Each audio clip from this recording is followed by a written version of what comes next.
Assalamualaikum bауырлар. Бүгін кезекті түсірілім. Бұл Wi-Fi, яғни интернет желісі арқылы жұмыс жасайтын бейне бақылау камерасы. Осы камераның қосылуы жөнінде қысқаша бір нұсқаулық, бәлкім біріне керек болар, бәлкім пайдасы тиер деген мақсатта түсіріп жатырмыз. Мінекей бауырлар, осындай камера.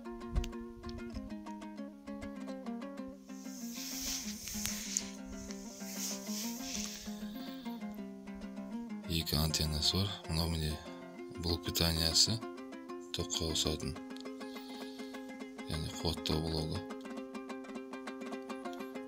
Ішінде бірге келеді, өзімен бірге. Екі тоққа қосып қойдық камераны.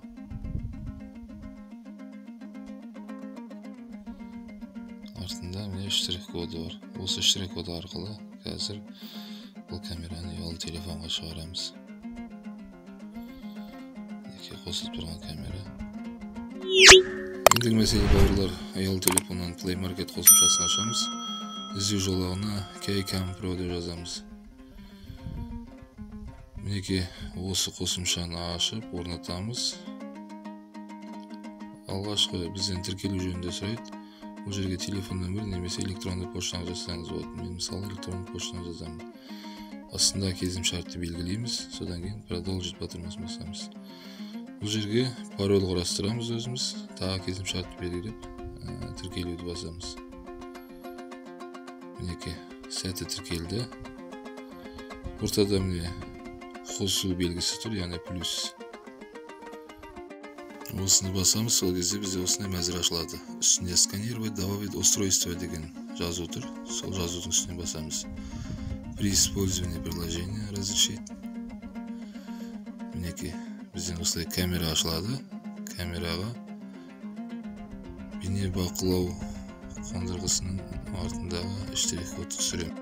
Яғни ұялы телефонның камерасына осы штрих-кодты көрсетеміз. Содан кейін осылай мәзір ашылады. Астына увидите, что индикатор устройства медленно мигает или звук сигнал устройства деген жерде белгі қоямыз. Яғни осы қосылған кезде сізден звук шығады. Бетінде индикатор жанып сөнеді камераның. Содан кейінгі мәселе мінекей. Сіз қосылып тұрған желінің, яғни интернет желісінің Wi-Fi-дің құпия сөзін жазамыз. Сосын келесі батырмасын басамыз.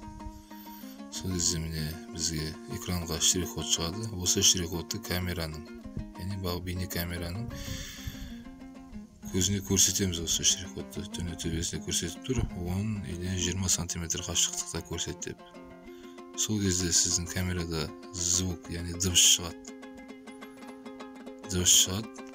Кейін автомат түрде қосылу жүреді. Осыны шамалы күтеміз. Мінекей сосын автомат түрде осылай қосылады. Астында часовой пояс деген үстінен басамыз. Мінекей бізге елдер шығады. Барлық елдің тізімі шығады. Ішінен өзімізге керектісін таңдап аламыз. Мысалы Қазақстан. Соның ішінде Ақтау. Қазақстан, Ақтау.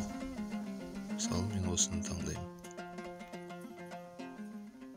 Кейін міне имена деп шығып тұр. Яғни имя устройство шығып тұр. Астында магазинде таңдасақ автомат түрде үстіне шығады. Қосыламыз. Мінекей камера қосылды. Осы камераның үстінен бассақ, ішіне кіреді. Мінекей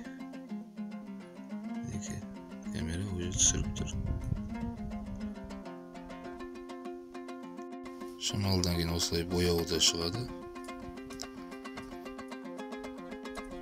Астында дыбысын басып қою болады, яғни дыбысы жазуға болады, соны таңдау болады. Одан кейін камераның белгісі тұр, яғни ол жазып алады, түсіріп тұрған бейнені жазып алуға.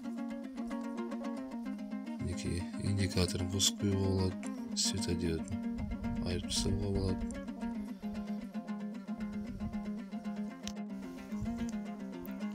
Астында қайшының суреті, жарықтың суреті, яғни лампаның суреті болады. Жарық шамын бассақ, түнгі бетінің жарық шам жанады камераны. Мінекей бұлай қозғауға болады камераны, қалаған бағытыңызға камера